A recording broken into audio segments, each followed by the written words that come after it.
क्या है आध्यात्म? दर्शन, चिंतन धारा, विद्या या संस्कृति की परंपरागत विरासत। आध्यात्म दर्शन यानी जीवन का शाश्वत सत्य। मानव जीवन से जुड़े शाश्वत सत्यों को जानिए और समझिए उपासक डॉक्टर सोहन राज तातेड़ से हमारे खास कार्यक्रम आत्मविज्ञान में। आत्मविज्ञान यानी सही दृष्टि, सही सोच। भाई और बहनों, मातृशक्ति को नमन। स्टूडियो में आपका हार्दिक स्वागत है, अभिनंदन है, सत्कार है। आत्मविज्ञान, साइंस ऑफ द सोल, ऐसा कार्यक्रम है जिसके केंद्र में चेतना है, जिसके केंद्र में आत्मा है। जहाँ पर चेतना होती, जहाँ आत्मा होती है, वहाँ सुख दुख की अनुभूति होती है, जहाँ संवेदना होती है, जहाँ सहनशीलता होती है, परस्परोपग्रह जीवानाम होता है, लिव एंड लेट लिव का होता है। यानी हम एक अच्छे चिंतन के व्यक्ति बनते हैं। और जहाँ पे चेतना अगर गायब हो जाती है तो वह एक जड़वत जीवन बन जाता है। हमारा उद्देश्य यही है कि हम किसी व्यक्ति में चेतना के भावों को पैदा करें, जड़त्व को कम करें और चेतना को हम आगे बढ़ावें, चेतना को ऊर्ध्वगामी बने, जो अधोगामी बनी हुई उसको ऊर्ध्वगामी बनावें।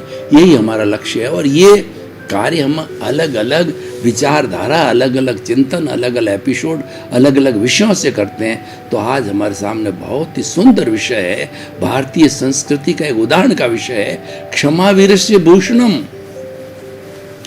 इसका अर्थ ये हुआ कि क्षमा वीर का आभूषण है। देखिए, जो कायर व्यक्ति होता है वो क्षमा नहीं कर सकता है। वो तो टिट फॉर टैट करेगा, नेले पे दहला मारेगा, ईंट का जवाब पत्थर से देगा। सामने वाले ने एक सुनाई तो दो ठोक देगा, उसने दो सुनाई है तो वो नेले पे दहला मार के 4 जड़ देगा, 8 जड़ देगा। वो कहेगा मैं कौन सा कम हूं। लेकिन वीर पुरुष होता है वह क्षमा कर देता है। वो कहता है ये अज्ञानी है, इसको जो है इसके बराबर क्या होना। कैसे? मैं आपको उदाहरण देता हूं कि क्षमा वीर का आभूषण कैसा है। कि एक व्यक्ति ने आपको दो तरह के व्यक्तियों की मैं बताता हूं। एक व्यक्ति ने आपको गाली दी, तो गाली देकर के आपने समझा कि भाई इसने गाली दी है तो ये तो भुगते उसकी भूल, ये तो मैंने कोई ऐसा कर्म किया, इसकी कोई ताकत, ये तो निमित्त है बेचारा। और इसने गाली दी तो मैंने पूर्व जन्म के अंदर गाली दी, और जो है कुदरत ने इस निमित्त को खड़ा किया है और इसने मुझे गाली दी तो बराबर हो गए। ये तो मेरा हितैषी है, ये तो मेरी इसके प्रति कृतज्ञता है कि मेरा हिसाब क्लियर कर रहा है और ये मुझे एनओसी दे रहा है, मुझे मुक्ति में भेजने के लिए आया है। तो हम शांत हो जाते हैं, हम नो रिएक्शन एट ऑल, उसको माफ कर देते हैं।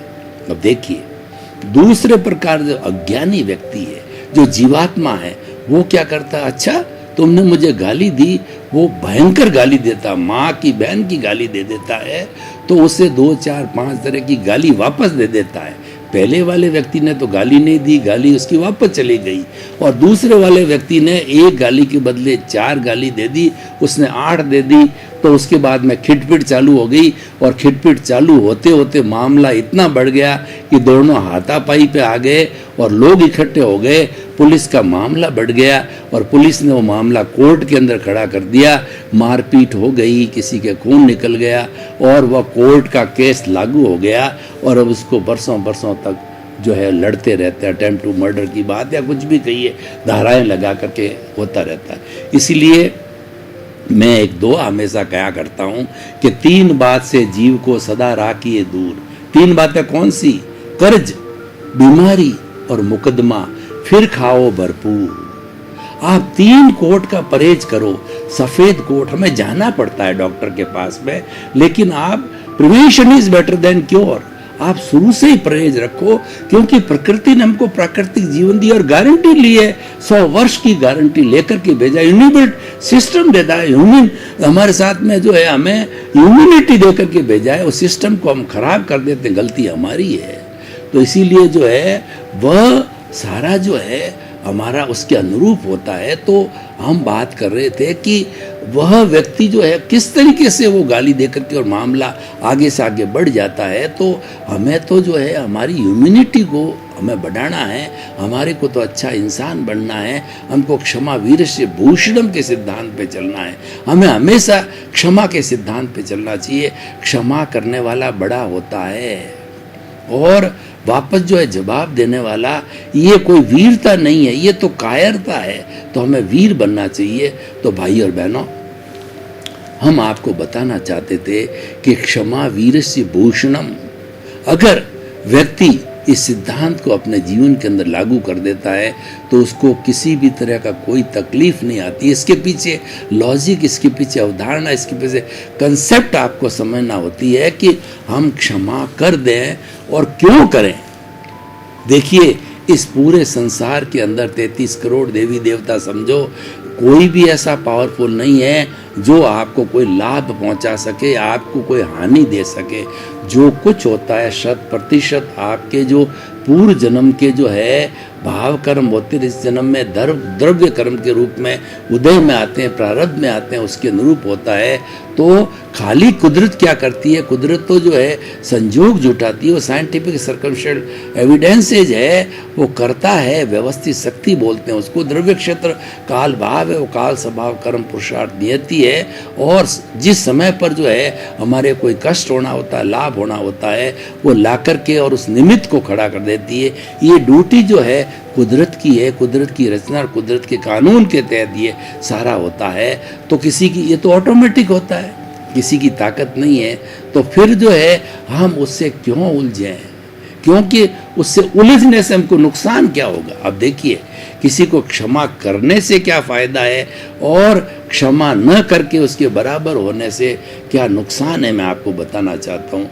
क्षमा करने से क्या फायदा होता है कि ये जो हमारी चेन है, ये हमारे कॉजेस डालने के, हम उससे जुड़े नहीं, उस एक्शन को हमने वहीं समाप्त कर दिया कि भाई हमारे दोनों के कर्मों का उदय था और मैंने पिछले जन्म में दी, इस जन्म ने मुझे दुख दे दिया, कष्ट दे दिया, हम बराबर हो गए, चुकता हो गया। भुगतता उसकी भूल होती है, जो भुगताता उसकी कभी भूल नहीं होती। गाली देने वाला, शोषण करने वाला, पैसे हड़पने वाला, उसकी कभी कोई गलती नहीं होती है, क्योंकि ये तो हमारी गलती, हम भूल जाते हैं। जो करके आए इस जन्म के अंदर हमारी भूल पड़ गई है, होता वही है, हमको रिजल्ट वही मिलता है जैसा हमने क्वेश्चन पेपर पिछले जन्म के अंदर हल किया था। उसके अतिरिक्त कोई रिजल्ट नया नहीं मिलता है, क्योंकि जो एग्जामिनर होता है वह हुआ सो न्याय है, वो ईश्वर का रूप होता है। ईश्वर जो कुछ करता है, कर्म ही ईश्वर है, जो कुछ करता है वो तो किसी नियम के अधीन करते हैं, उसके अंदर कोई पक्षपात नहीं, कोई हेरा फेरी नहीं होती है। तो इसीलिए हमको हुआ सो न्याय मान के चलना चाहिए। तो भाई और बहनों, हम ये बताना चाह रहे थे कि क्षमा करने के बहुत फायदे हैं।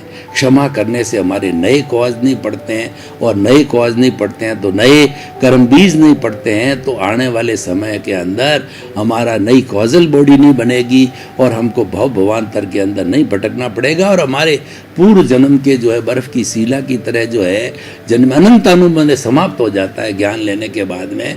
और हमारे जो पीछे अप्रत्याख्यानी, प्रत्याख्यानी और संजलन रूप के अंदर जो हमारे जमे हुए कर्म होते हैं जन्म जन्मांतर के, वो बर्फ की शिला की तरह पिघल करके और फिर हमारा हिसाब किताब लेन देन पूरा हो जाता है। पूरा होकर के जड़ समाप्त हो जाता है। जब आत्मा से, चेतन से जड़ समाप्त हो जाता है, उसका संबंध विच्छेद हो जाता है, तो फिर हमारी मुक्ति की अवस्था निश्चित तौर पे हो जाती है। तो भाई और बहनों, क्षमा के बहुत बड़े फायदे हैं। दूसरी बात मैं बताता हूँ, क्षमा नहीं करता है तो व्यक्ति तनाव में आ जाता है, अकड़न में, जकड़न में, उसके हार्मोन्स बिगड़ जाते हैं और उस व्यक्ति को टेंशन हो जाता है। और कई लोग तो जो है इतने तनाव के अंदर आ जाते हैं कि वो जो उनका ब्लड प्रेशर हाई हो जाता है, ब्लड प्रेशर हाई होकर के उनको स्ट्रोक भी आ जाता है और उनका हृदय भी है वो बंद हो जाता है, कोमा में चले जाते हैं। बहुत से ऐसे क्रोधी लोग होते हैं जो लड़ाई झगड़ा जो करते करते किसी भी स्थिति तक वो पहुंच सकते, कुछ कहा नहीं जाता है। कईयों को मिर्गी आ जाती है, कईयों को कुछ हो जाता है।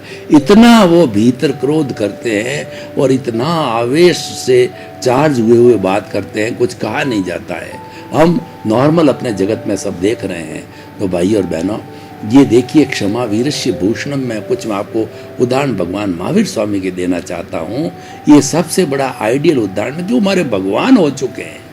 वो जो है उन्होंने किस तरीके से जो अपने जीवन को समझा। उन्होंने कहा है अपना सच में से जा मैतिंग भुए सो कप है, कि तुम स्वयं सत्य खोजो और तुम जो है वो मेरे को मानने की और मेरे कहे अनुसार चलने की बात है, वो तुम्हें स्वयं को खोजना पड़ेगा। और वह तब होगा जब आप सबके साथ में मैत्री करोगे, हर आत्मा को आत्मवत आत्मतुला रूप में समझोगे, अपने जैसा ही समझोगे और उसके साथ वैसा व्यवहार नहीं करोगे जो आपको प्रिय नहीं है, तो निश्चित रूप से जो है वो आप ज्ञानी पुरुष हो गए, आप एक अच्छे इंसान बन गए। और धीरे धीरे इस प्रक्रिया को करते करते आपके जो है राग द्वेष रूपी जो है कार्बन शरीर को जला करके आप भी भगवान बन सकते हो। जैन धर्म कहता है कि जो 84 लाख जीवा योनि की समस्त आत्मा है, हर एक में पोटेंशियलिटी, हर एक में योग्यता है कि वो भगवान बन सकता है, परमात्मा बन सकता है, बशर्त है कि उसकी कॉजल बॉडी पूरी समाप्त हो जानी चाहिए। भगवान महावीर की 12.5 वर्ष की तपस्या हुई थी। उनके जो भगवान होते हैं, तीर्थंकर होते हैं, वो माँ के गर्भ से 3 ज्ञान लेके साथ आते हैं। मतिश्रुत तो नॉर्मल व्यक्ति में होता है, उनके अवधि ज्ञान एक अलग होता है। वो माँ के गर्भ में ही देखने लग जाते। उन्होंने देखा भी था कि मैं जब हाथ पैर हिलाता हूँ तो माँ को कितना कष्ट होता है। उन्होंने हाथ पैर हिलाना बंद किया तो माँ ने देखा मेरे जीव को क्या होगा, बिगड़ गया क्या, तो उन्होंने देखा कि माँ को तो उल्टा कष्ट हो गया, वो हिलने डुलने लग गए।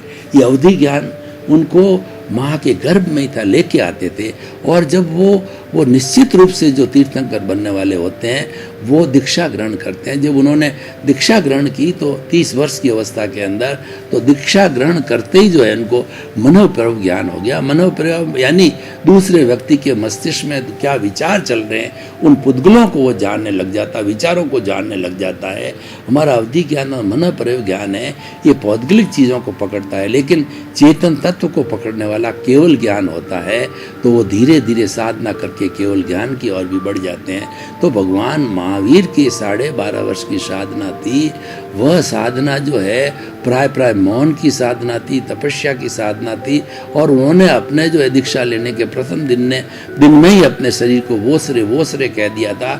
मतलब ये उन्होंने कहा कि मनुष्य है, तिर्यंच है, और जो है देवलोक का कोई भी व्यक्ति शरीर को काटे पीटे करे तो मैं इसका सार संभाल नहीं करूँगा। और वो आत्म प्रदेशों के अंदर चले गए, आत्म प्रकोष्ठ के अंदर चले गए और अपने ध्यान मस्त हो गए। 12.5 वर्ष की तपस्या, वो प्राय मौन ही तपस्या की उन्होंने, और घूमते रहे और घूम करके वो ज्ञाता दृष्टा रहे। वो क्या सोचते रहे कि ये महावीर का पुतला है, वह पूर्व जन्म के कर्मों के भुगतान के लिए मिला है और वो 12.5 वर्ष के अंदर भुगतान पूरा हो जाएगा। उनको अब देखिए क्षमावीर से भूषण में उनको कितने लोगों ने भयंकर कष्ट दिए। चंडकोशिक सांप ने डस दिया, उनके शरीर में जहर फैलाया, ग्वालाओं ने उसके कान के ऊपर कीले ठोक दिए, और जो दूसरे जो ग्वाले लोग थे उन्होंने भगवान के दोनों पैरों को जो है चूल्हा समझ करके उसके ऊपर जो है खिचड़ी पकाई और झुलस गए वो भगवान।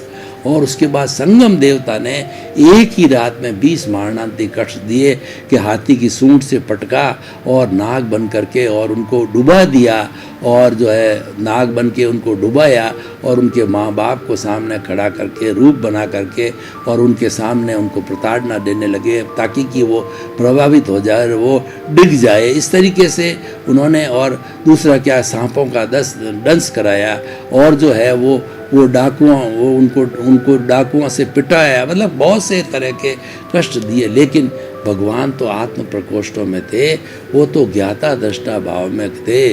वो जो उसका उदय भाव चल रहा था, जो प्रारब्ध चल रहा था, उससे कभी जुड़े नहीं। वो हमेशा भेद विज्ञान करते थे कि ये जो कुछ भी हो रहा है ये मेरे पूर्वकृत कर्मों का फल है, और ये व्यवहार जगत तो मुझे हर हालत में निभाना पड़ेगा। जब भगवान को निभाना पड़ेगा तो हम किस भाग की मूली हैं, हमको तो निश्चित तौर से निभाना ही पड़ेगा। यानी जो हमारा हिसाब है वो तो क्लियर करना ही पड़ेगा। जैसे मान लीजिए कोई व्यक्ति साहूकार है और उसके दिवाला हो गया, तो उसने चिंतन किया कि नहीं, मुझे तो साहूकार बन के ही रहना है। उसने सारा हिसाब लगाया कि मेरे पास के अंदर 1 करोड़ की संपत्ति और 2 करोड़ रुपए का मेरे पे कर्जा है। तो उन्होंने समस्त जो कर्जदार थे उनको बुला के निवेदन किया कि मेरे पास में संपत्ति 50% तक की आप बांट करके ले लो और मुझे साहूकार रहने दो। तो लोगों ने देखा कि 50% के बेचारे की देने की स्थिति नहीं है, आवे वही अच्छा है, ले लो, और ले लिया। वो साहूकार का साहूकार बना रहे। तो इसीलिए हमको क्या है कि साहूकार बने रहना है। और वो साहूकार कब बने रहेंगे? जब हम क्षमा करेंगे। क्षमा वीरस्य भूषणम होता है। भगवान महावीर ने किसी पर राग द्वेष नहीं किया। वो राग द्वेष ना करना ही क्षमा है। क्षमा कोई अलग से नहीं है, वो राग द्वेष ना करना। यानी किसी ने आपको थप्पड़ मारी तो जो है आपने कोई उसके ऊपर रिएक्शन नहीं किया, किसी ने आपका सम्मान किया तो नो रिएक्शन, तिरस्कार किया तो नो रिएक्शन। यानी जो सुख दुख को और जो लाभ हानि को एक समान समझना जो है, ये सबसे बड़ी साधना है। ये संयम की साधना, इसको समभाव की साधना कहते हैं। भगवान महावीर की 12.5 वर्ष की क्षमा वीरस्य भूषणम की साधना थी। और क्षमा वीरस्य भूषणम की साधना होती है, वो समभाव की साधना होती है कि हर परिस्थिति में वो अपने को एक सा रखता है, कोई परिवर्तन नहीं लाता है। तो भाई और बहनों, अब मैं इस एपिसोड को जो है ओपन टू द ऑडियंस करता हूँ, लोगों के सामने इसको खुला करता हूँ और उनकी जिज्ञासाओं के लिए, उनके समाधान के लिए, उनके प्रश्नों के लिए। तो मैं आपको ये बताना चाहूँगा कि एक ऐसा विषय है कि व्यक्ति जीवन के अंदर ये सिद्धांत बना ले, क्षमा वीरस्य भूषणम, तो उसका किसी के साथ लड़ाई नहीं, झगड़ा नहीं होगा। वो हमेशा शांत रहेगा। और शांत रहता है जो व्यक्ति, वो हमेशा सुखी रहता है, क्योंकि उसके भीतर हार्मोन्स ज़्यादा डिस्टर्ब नहीं होते। उसके भीतर कोई भी राग द्वेष न होने से क्रोध, अहंकार, माया, लोभ प्रज्वलित नहीं होते और वो सुख का जीवन जीता है। तो क्षमा वीरस्य भूषणम ऐसा सिद्धांत है हमारी भारतीय संस्कृति का कि हर एक को अडॉप्ट करना चाहिए। और इससे मैं आपको लाभ बताना चाहता हूँ कि हम परिवार के अंदर जॉइंट फैमिली रूप में रहते हैं। पत्नी होती है, बेटा होता है, बेटे की बहू होती है, पोते होते हैं, पोतियाँ होता है।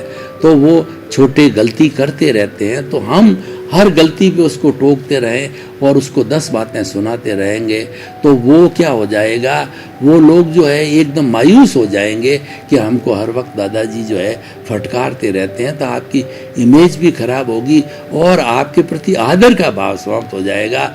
और ये देखिए, निश्चित तौर पे ये प्रकृति का नियम है। कोई व्यक्ति टेंशन में किसी को तभी ला सकता है कि खुद को टेंशन में डालना पड़ेगा। अशांत व्यक्ति किसी को शांत नहीं कर सकता है। आपको शांति देने के लिए शांति करना पड़ा। पूरे विश्व के अंदर जितने महायुद्ध होते हैं वो किसी पावरफुल व्यक्ति के दिमाग के अंदर पैदा होते हैं। जैसे कि प्रथम विश्व युद्ध करिए, द्वितीय विश्व युद्ध करिए, तो सबसे पहले ये विचार कहाँ आया कि जो पावरफुल जो है देश है, जिसके पास में सारे साधन हैं, उसके जो है वो बड़े व्यक्ति के अंदर, दिमाग के अंदर वो विश्व युद्ध जो है वो टपकता है और वह विश्व युद्ध करवा देता है, अपनी शक्ति का उस पर नियोजन करता है। इसीलिए सब कुछ हमारे भावों से होता है। तो क्षमा वीरस्य भूषणम एक अच्छा भाव है, एक ऐसा भाव है जो नए कॉज नहीं डालता है। और नए कॉज नहीं डालने से नई कॉजल बॉडी नहीं बनती है और कर्म बीज नहीं पड़ते हैं। और कर्म बीज न पड़ने से हमको उसके कर्म फल के रूप में सुख दुख की कोई अनुभूति नहीं होती है। और धीरे धीरे जब कॉजल बॉडी समाप्त होने लगेगी तो हम सिद्ध, बुद्ध और मुक्त बन सकते हैं। तो भाई और बहनों, मैं बात कर रहा था पारिवारिक जीवन के अंदर क्षमा करना वाला व्यक्ति जो है उसकी बहुत ही कद्र होती है, उसका बहुत रेस्पेक्ट करते हैं। और आप समाज के अंदर देखिए कि समाज के अंदर व्यक्ति लड़ाई झगड़े की, ये क्षमा वीरस्य भूषणम क्या होता है, ये प्रेम पैदा करते हैं। और प्रेम सबसे बड़ा रसायन है। प्रेम के लिए कबीरदास जी ने ये कहा है कि पोथी पढ़ पढ़ जगमुआ और पंडित भयानक होए, ढाई आखर प्रेम का और पढ़े सो पंडित होए। सब किताबों का, सब ज्ञान का सार क्या है कि आप प्रेम कीजिए, आप सच्चा प्रेम कीजिए जिसमें आपका राग द्वेष न हो, जिसके अंदर आपकी आकांक्षा अपेक्षा न हो। तो ऐसा जो है आप निष्काम कर्म वाला प्रेम करेंगे तो निश्चित रूप से आपको आदर मिलेगा, आपके भीतर के हार्मोन्स अच्छे होंगे और आपको रियल आनंद की प्राप्ति होगी। और धीरे धीरे जब ये प्रैक्टिस हो जाएगी तो ये रियल आनंद की अनुभूति आपको ब्लिस देगी, आपको अक्षय सुख देगा। तो क्षमा वीरस्य भूषणम क्यों कहा गया है? क्षमा वीर ही कर सकता है, कायर तो टिट फॉर टैट करता है, बदले का ईंट का जवाब पत्थर से देता है, बदले की भावना से काम करता है। तो हम ये कहना चाहते हैं कभी भी बदले की भावना से काम मत करो। बदले की भावना से काम करने का मतलब राग द्वेष का अकाउंट को बढ़ाओ, और राग द्वेष का जब अकाउंट बढ़ेगा तो हम भवांतर के अंदर घूमते रहेंगे। हमारा तो उद्देश्य होता है राग द्वेष के अकाउंट को धीरे धीरे कम करके शून्य करना है, और मानव कर सकता है।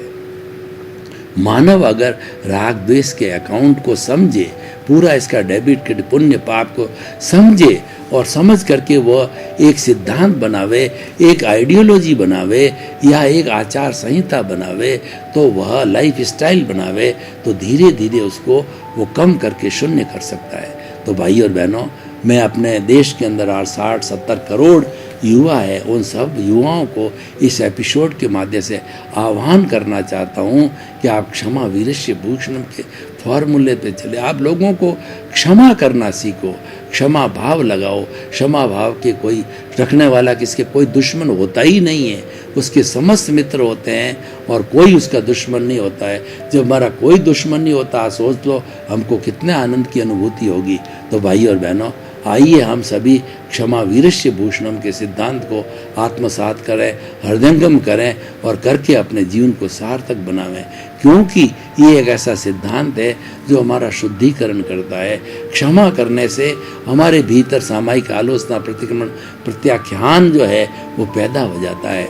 सामायिक अर्थ होता है कि गहराई में जाकर के जो 18 तरह के पाप है, मेरे पाप किस किस आत्मा के साथ में कौन कौन सा पाप हुआ, उसकी शोध करना, उसको गहराई में जाकर के देखना, वो सामायिक है। और आलोचना, आप ये आलोचना कीजिए कि वो पाप है, वो अवगुण है, वो दोष है, वो मेरे द्वारा ही किए गए हैं, तो वह जो है वह हमारा आलोचना हो गया। प्रतिक्रमण ये है कि आप जिन जिन आत्माओं से, चाहे प्रत्यक्ष या अप्रत्यक्ष रूप से है, तो उनसे किसी से हमारा दोष हो गया, किसी को दुख दे दिया है, तो अगर मान ली तो वो हमारी परिचित है, इस जन्म की है, तो उसके शरीर के हिसाब से उसकी शुद्ध आत्मा का चित्र बना करके आ गया चक्र के ऊपर। फिर आप शुद्ध आत्मा से प्रार्थना कीजिए कि मुझे क्षमा करो, क्षमा करो, क्षमा करो, मैंने आवेशवश आपको दुख दिया, कष्ट दिया, मुझे क्षमा करो, क्षमा करो, मेरे से गलती हो गई, उस गलती की मैं जो है वो प्रदर्शना करता हूँ, उस गलती का जो है निंदा करता हूँ, मुझे क्षमा करो, क्षमा करो,